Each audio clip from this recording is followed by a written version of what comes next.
Bom dia, esse é o BDM Cast do dia 6 de novembro, com os principais temas abordados pelo Morning Call do Bom Dia Mercado, elaborada com apoio de inteligência artificial. O Copom veio duro e pode esfriar a aposta de corte da Selic em janeiro.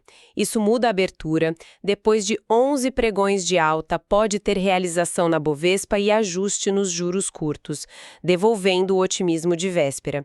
No Senado, a isenção do IR passou por unanimidade e já vai à sanção presidencial.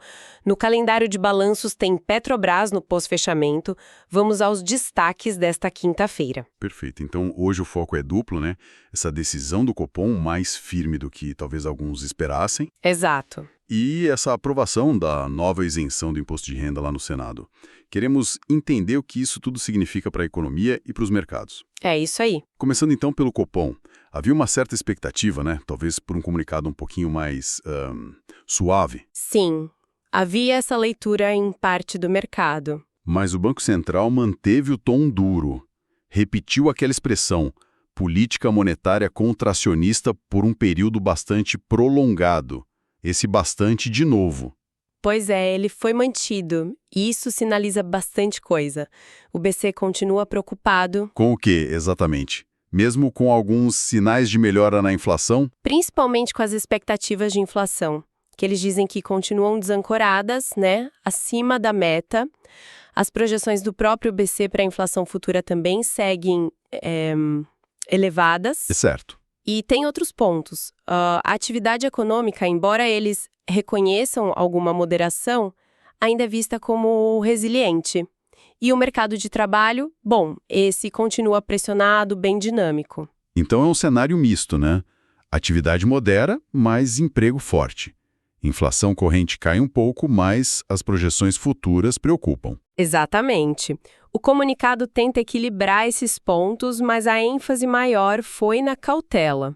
E teve alguma concessãozinha ali, algo que o mercado pudesse ler como um sinal mais dovish, mais brando? Olha, muito pouco.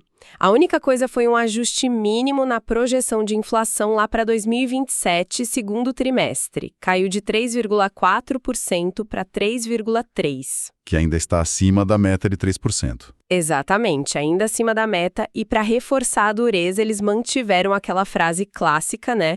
Que o BC não hesitará em retomar o ciclo de ajuste, se for preciso. Entendi. Então a leitura geral foi mesmo hawkish, mais dura. Predominantemente, sim. Foi que prevaleceu no mercado. E na prática, o que isso significa para as apostas sobre a Selic? Janeiro já era. Olha, esfriou muito. Antes da decisão, o mercado colocava ali uns 60% de chance de corte em janeiro. Agora já foi para frente. Bem para frente, talvez março, quem sabe. Analistas como Flávio Serrano, do BMG, destacaram justamente a manutenção do bastante como um sinal importante. Faz sentido. Já o Marco Antônio Caruso, do Santander, ele pondera que os cenários gerais não mudaram tanto assim, mas que um corte em dezembro, bom, isso sim está totalmente fora de questão. Então hoje a gente deve ver o quê? Ajuste nos juros curtos? Para cima. A expectativa é essa. Um ajuste para cima nas taxas dos diários mais curtos, refletindo essa reavaliação do Copom. Ok. Bom, enquanto o BC segura os juros, o Congresso avançou em outra frente, com impacto fiscal.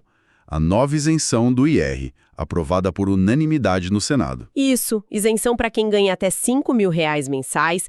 Na prática, com os descontos, pode chegar a beneficiar quem tem rendimento até R$7.350 e já vai para a sanção presidencial. E o que mais veio nesse pacote? Não foi só a isenção, né? Não, tem mais coisa.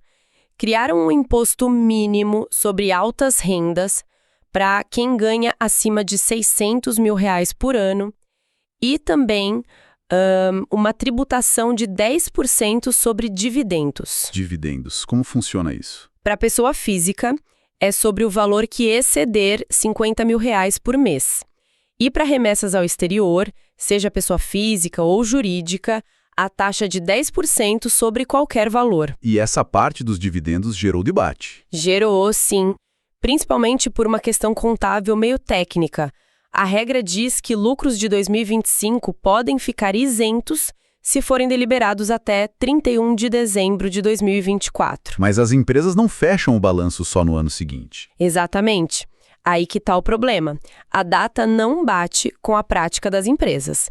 Tentaram mudar isso com uma emenda do senador Esperidião Amin, mas foi rejeitada. Entendi. O projeto também fala em compensar estados e municípios e promete um outro projeto para atualizar a tabela do IRPF todo ano. E teve aquela discussão sobre o impacto fiscal. A Fazenda diz que é neutro, mas o relator discordou. Isso. A Fazenda defende a neutralidade, mas o relator no Senado contestou essa visão. Bom, e para tentar compensar essa conta da isenção do IR, que estimam em 4 bilhões por ano, surgiu outra proposta no Senado, né? Exatamente. O senador Renan Calheiros propôs taxar mais as casas de apostas online, as bets, e também as fintechs. Para cobrir esse rombo. A ideia é essa. O projeto vai ser votado na Comissão de Assuntos Econômicos, a CAE, na próxima terça, dia 18, e é terminativo na comissão. Ou seja, se aprovar lá, não precisa ir para o plenário. Isso. A votação tinha sido adiada a pedido do ministro Haddad, mas parece que as conversas avançaram. O relator Eduardo Braga disse que está muito ótima a proposta, que a bola está no pé deles, do governo. E a Gleisi Hoffmann falou algo sobre isso também? Falou que as negociações continuam e que talvez juntem uma proposta do Lindeberg Farias nesse mesmo projeto. Certo. Mudando um pouco de assunto, para o cenário externo. Tem novidades sobre as tarifas americanas para o aço brasileiro? Tem uma movimentação. O ministro Mauro Vieira vai se reunir com o secretário de Estado americano, Marco Rubio. Onde e quando? Na próxima semana, no Canadá, durante a reunião do G7. Vão discutir justamente essas tarifas de 50%. O governo brasileiro esperava até uma reunião maior com Haddad e Alckmin, mas por enquanto é essa. E como está isso lá nos Estados Unidos? Bom, a Suprema Corte Americana está julgando a legalidade das tarifas que o Trump impôs, né? E a juíza Sônia Sotomayor chegou a mencionar o caso do Brasil durante as audiências. Interessante. Vamos ficar de olho. E a agenda do dia? O que temos importante hoje? Lá fora, tem decisão de juros do Banco da Inglaterra, o BOE, às 9 horas. A expectativa é de manutenção. Ok. Mais tarde, às 16 horas, tem decisão do Banco do México, o Banxico. E ao longo do dia, vários discursos de dirigentes do Fed, o Banco Central americano. Williams, Barr, Waller, entre outros. E aqui no Brasil? O destaque é a balança comercial de outubro, que sai às 15 horas. A mediana das projeções do mercado, segundo o broadcast, é de um superávit de 6,2 bilhões de dólares. Certo. E tem agenda do presidente também? Sim, o presidente Lula está em Belém hoje para a abertura da COP30 às 10h30 da manhã. E tem encontros bilaterais previstos com o presidente francês Macron às 15 horas e com o líder trabalhista britânico Keir Starmer e o príncipe William ao meio-dia. Para finalizar, temporada de balanços corporativos continua. Hoje tem peso pesado. Tem sim. O grande destaque é a Petrobras, que divulga os números depois que o mercado fechar. A expectativa gira em torno de um lucro de uns 4 bilhões de dólares e um EBITDA de uns 11,5 bilhões de dólares. E mais cedo e depois? Mais cedo já saiu o Smart Fit e para depois do fechamento, além da Petrobras, tem Renner, Magazine Luiza, Alpargatas, Açaí, bastante coisa. Lá fora também saíram números da ArcelorMittal e Air France. Bom. Então, juntando tudo isso, especialmente a decisão mais dura do Copom, como os mercados abrem hoje? A Bovespa pode realizar depois de tantas altas? É bem possível. Ontem o Ibovespa subiu forte de novo, 1,72%, passou dos 153 mil pontos, 11ª alta seguida. O dólar caiu para 5,3614. Mas hoje o humor pode virar por causa do Copom. Exato. O comunicado mais duro pode sim levar a uma realização de lucros na Bolsa e, como a gente falou, a expectativa é de pressão para cima nos juros futuros curtos logo na abertura. Ajuste de rota. Ouça todos os dias, a partir das 8 horas, o BDMcast no canal do Bom Dia Mercado no YouTube. Até amanhã.